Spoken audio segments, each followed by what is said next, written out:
নমস্কাৰ শ্ৰদ্ধেয় ৰাইজ। আজি মই জুবিন যোনটো এটা বিষয় এটা মাজে সময়ে আলোচনা হৈ থাকে যে জুবিন দাক ভাৰতৰত্ন দিব লাগে চৰকাৰে, সেই বিষয়টোক লৈ পেলাই আজি মই কিছু কথা ক'বলৈ গৈ আছোঁ। আৰু লগতে জুবিন দাক লৈ পেলাই এটা মিউজিয়াম এটা গঠন হ'ব লাগে, এটা মিউজিয়াম এটা নিৰ্মাণ হ'ব লাগে, যাতে জুবিন দাই যোনবোৰ বস্তু ব্যৱহাৰ কৰিছিল সেই বস্তুবিলাক যাতে সংৰক্ষণ কৰিব লাগে, সেইটো কাৰণে এটা মিউজিয়াম এটা লাগে। এই কথাটো মাজে সময়ে কিছুমানে কৈ থাকে। এই দুটা বিষয়ক লৈ পেলাই মই ক'ব পাৰিম। কিন্তু প্ৰথমতে মই এটা কথা ক'ব আহিছোঁ।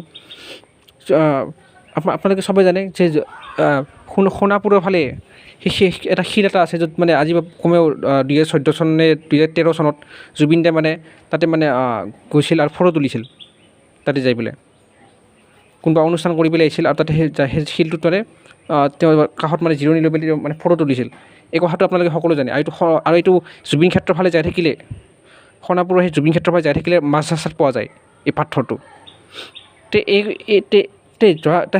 শেহতীয়াকৈ মোৰ লগত কি ঘটিল, মই জুবিন ক্ষেত্ৰৰ ফালে যাই আছিলোঁ। যাই থাকোঁতে জুবিন ক্ষেত্ৰত মই সোমালোঁ, কিন্তু যেতিয়া ঘূৰি আহিছিলোঁ জুবিন ক্ষেত্ৰৰ পৰা ঘূৰি আহি থাকোঁতে সেই পাথৰটো ভাবিছিলোঁ কি সেই শিলটোত সেই জেগাটোত যাম, যোনটো জেগাত সেই পাথৰটো ৰখা আছে। যেতিয়া তাইলৈ গ'লোঁ, যাই দেখা পালোঁ যে প্ৰশাসনে তাতে বেৰা দি থৈ দিছে, গুণাৰ বেৰা তাতে প্ৰশাসনে দি থৈ দিছে। আৰু যোনটো কাৰণে মই সোমাব নোৱাৰিলোঁ সেই জেগাটোলৈকে, যোনটো জেগাত মানে সেই পাথৰটো আছিল। মোৰ খুব বেয়া লাগিল আৰু মোৰ খং উঠিল যে প্ৰশাসনে এইটো কি কাম কৰিছে। ড্ৰাইভাৰটোক মই সুধিলোঁ এইটো কিহৰ কাৰণে কৰিছে প্ৰশাসনে। মোৰ ড্ৰাইভাৰজনে ক'লে যে ইয়াতে বোলে ভিৰ হৈছিল, ইয়াতে বোলে জাম হয়, গাড়ী জাম হয়, মানুহবোৰ ইয়াতে আহি পেলাই ৰখে, শিলটোত ফটো তোলে, শিলটো চাবৰ কাৰণে ৰখে, আৰু সেইটো কাৰণে কি হয় মানে ট্ৰেফিক জাম হয় ৰাস্তাটোত।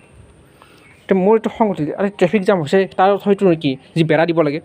চাওক, মই কিন্তু এটা কথা কৈছোঁ, এতিয়া প্ৰশাসনক মই কৈছোঁ, প্ৰশাসন তথা চৰকাৰ প্ৰশাসনক মই এটা কথা কৈছোঁ, চাওক, আমাক জুবিন অনুৰাগীক মনত আঘাত দিয়া কাম আপোনালোকে নকৰিব, মই আপোনালোকক দাবী কৰিছোঁ। আৰু যোনখন আপুনি বেৰা দি থৈছে আপোনালোকে তাতে, সেই শিলটোত যোনটো জেগাত শিলটো আছে, সেই শিলটো থকা জেগাত যোনটো ৰাস্তাৰ কাষত যোনটো বেৰাখন দি থৈছে, যোনটো কাৰণে মই সেইদিনাখনে সোমাব নোৱাৰিলোঁ সেই জেগাটোলৈকে। সেই বেৰাখন আপোনালোকে আঁতৰাই দিয়ক, আৰু সেইটো এটা ভালকৈ জেগাটো উন্নত কৰক, আৰু সেইটো এটা তাতে যাতে মানুহ যাতে আহিব পাৰে ভালকৈ, যাতে সেনেকুৱা এটা ব্যৱস্থা কৰক। জুবিন ক্ষেত্ৰৰ নিচিনা যাতে সেই শিলটোতো এটা ব্যৱস্থা কৰক, সেই শিল থকা জেগাটোতো জুবিন ক্ষেত্ৰৰ নিচিনাকৈ। এইটো মই চৰকাৰক দাবী জনাইছোঁ। আমাক মনত আঘাত দিয়া কাম নকৰিব আপোনালোকে। আৰু আপোনালোকৰ কি দৰকাৰ তাতে সেই বেৰাখন দিবৰ কাৰণে। আৰু লগতে মই এইখিনি কথাই ক'লোঁ এই বিষয়টোক লৈ পেলাই। মোৰ লগত এই ঘটনাটো ঘটিছিল হয়, গতিকে লগতে মই ভাৰতৰত্ন জুবিন দাক দিব লাগে এই কথা যোনটো চৰ্চা হয় মাজে সময়ে, এই বিষয়টোক লৈ মই এতিয়া আহিছোঁ। চাওক, বহুতে এই কথাটো কৈছে যে যোৱা বছৰৰ পৰা কৈ আছে যে জুবিন দাক ভাৰতৰত্ন দিব লাগে, এতিয়া এই কথাটো যে বহুতে কৈ আছে, চৰকাৰে এই কথাটো গুৰুত্ব কিয় দিয়া নাই? চৰকাৰে কিয় আজি তাৰিখলৈকে জুবিন দাক ভাৰতৰত্ন দিয়া নাই? চৰকাৰে দিবই লাগিব ভাৰতৰত্ন জুবিন দাক।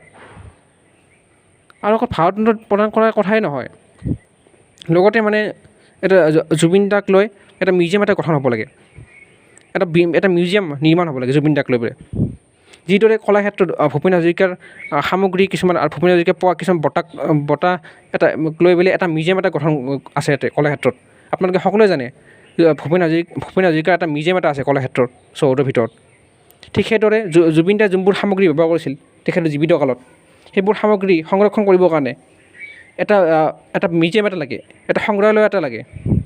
ঠিক সেইদৰে যেনেকুৱা কলাক্ষেত্ৰত ভূপেন হাজৰিকাৰ এটা সংগ্ৰহালয় আছে, মই চৰকাৰক দাবী জনাইছোঁ জুবিন দাক লৈ পেলাই এটা মিউজিয়াম এটা লাগে।